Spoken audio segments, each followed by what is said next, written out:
Hello and welcome back to another video. Today we are talking about today's severe threat, the Mother's Day severe threat for 2021.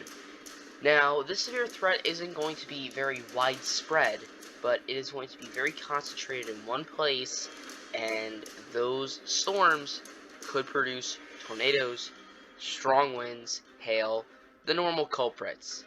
And this area is an area of about 18,000 square miles and a population of 2.6 million people right in here in Kansas and Missouri, which includes Kansas City, Missouri, Overland Park, Kansas City, Topeka, and Olathe, Kansas. Now, there's also a slight risk. Those chances do go down in those slight risks, but it's still a pretty decent chance.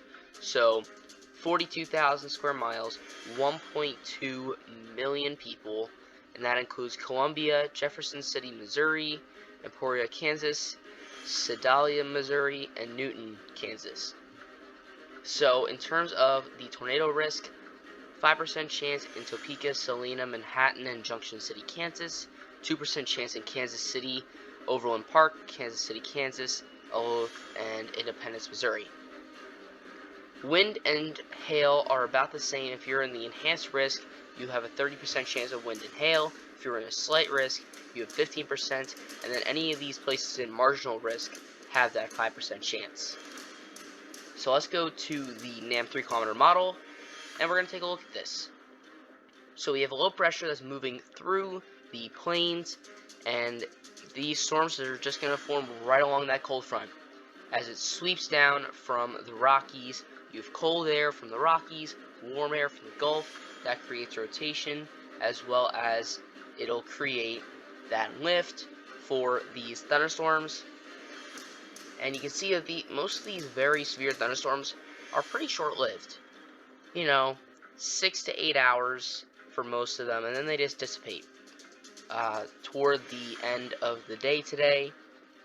And we do have a slight threat for tomorrow, so if we go to day 2, you have slight risk further south with 5%, 15%, 5% chance of tornado, 15% chance of wind and hail.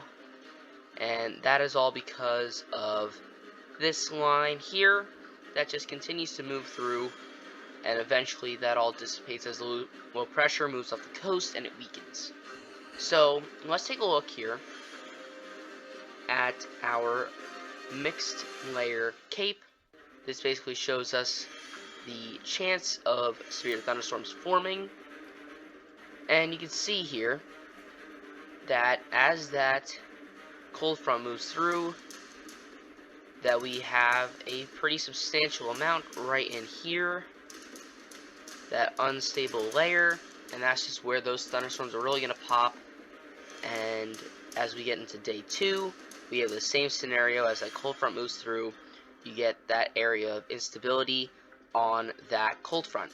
So pretty standard cold front severe threat setup. Now, in terms of our bulk shear, I clicked on the wrong thing. There we go. So here we're just looking for big differences in the shear.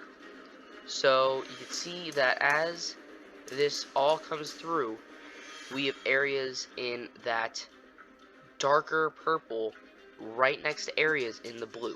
So that is a lot of rotation in that layer. So as we go into day 2, we kind of have that, but to a lesser degree down here. You have areas of the light pinks and the purples next to the light blues.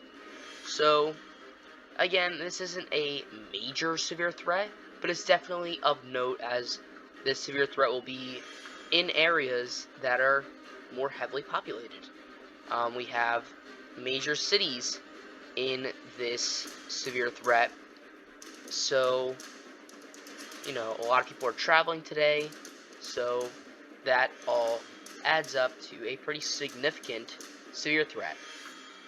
But as always, stay safe, and happy Mother's Day. But that's all I have for today. Thank you guys for watching. I'll see you guys next time.